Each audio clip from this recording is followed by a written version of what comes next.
ভাই কথা বলে আসসালামু আলাইকুম।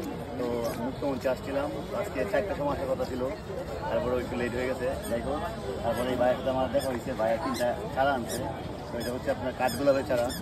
তো ভাই হচ্ছে মূলত দেশি বিদেশি যে ফুলের গাছগুলো আছে বা বিভিন্ন এই গাছগুলো নিয়ে কাজ করে এনে বিক্রি করে, তাই না ভাই? আসসালামু আলাইকুম। আমার পেজের নাম রিক্কেশ্বর। তো আমার পেজের নাম রিক্কেশ্বর। আমি বৃক্ষ নিয়ে কাজ করি, তো তার জন্য রিক্কেশ্বর নাম।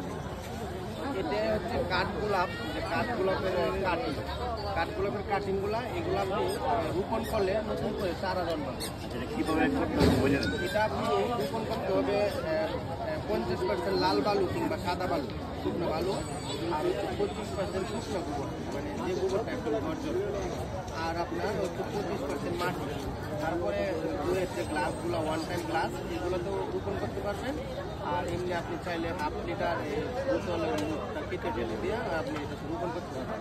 রোপণ করার সময় অবশ্যই এই বোতলের নিচে যে ছিদ্র থাকতে হবে, যে বাইরে তো আপনি জানেন নিশ্চয়ই বাগান আছে, তো বোতলের নিচে ছিদ্র করে দিতে হবে যেন পানিটা নিচে চলে যায়, ব্যবস্থাটা ভালো রাখতে হবে। পানি